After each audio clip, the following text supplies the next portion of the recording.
Bonjour, dans ce tutoriel, nous allons vous expliquer comment utiliser votre chargeur et comment recharger vos batteries de manière optimale.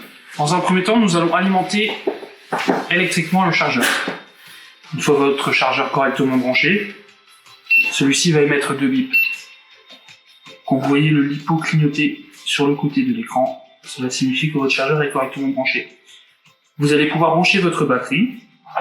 Branchez toujours en premier le connecteur d'équilibrage et dans un second temps, le connecteur XT60. Quand votre batterie est correctement branchée, vous voyez ici apparaître la tension de votre batterie.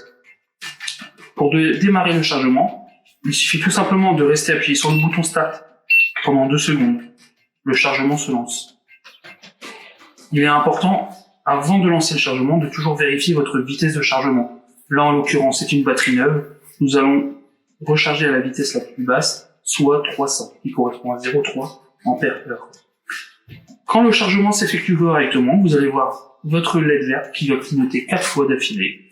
Et vous allez voir vos LED rouges ici qui clignotent. Ces LED rouges correspondent aux 4 cellules de votre batterie. Cela signifie que l'équilibrage de votre batterie se fait correctement. Lorsque votre batterie est complètement chargée, votre chargeur émet une série de 15 bips. Vous allez pouvoir voir sur l'écran la tension qui avoisine les 16,80 volts. Une fois les bips terminés, vous allez aussi remarquer que les LED rouges ici sont éteintes et votre voyant clignote orange. À partir de ce moment-là, vous pouvez appuyer une fois sur le bouton Start et vous allez pouvoir débrancher votre batterie. Débranchez toujours en premier votre fiche XT60 et dans un second temps, le connecteur d'équilibrage.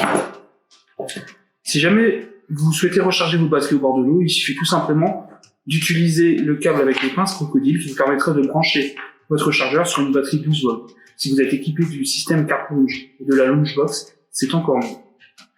Si jamais votre batterie est neuve, on vous conseillera toujours d'effectuer les 5 premiers cycles à 300. Une fois les 5 premiers cycles effectués, vous allez pouvoir augmenter la vitesse, 1005 ou 2000, d'accord? Par contre, on vous conseillera toujours d'effectuer un cycle sur les 5 à 300. Ça permettra de recharger complètement votre batterie à la meilleure vitesse. Il est important de savoir que quand vous chargez vos batteries, au plus vous allez aller vite, au moins la charge sera efficace. Si jamais vous êtes amené à stocker vos batteries plus de 3 mois, on vous conseillera toujours de stocker vos batteries avec une tension comprise entre 14,5 et 5. C'est ce qu'on appelle la tension de stockage. Ça permettra de conserver vos batteries beaucoup plus longtemps. Bien sûr, on vous conseillera toujours également de ne jamais recharger vos batteries sans surveillance. C'est extrêmement important. Ce tutoriel est à présenter à nous. Je vous souhaite un bon amusement et à bientôt sur la chaîne CarPlunge.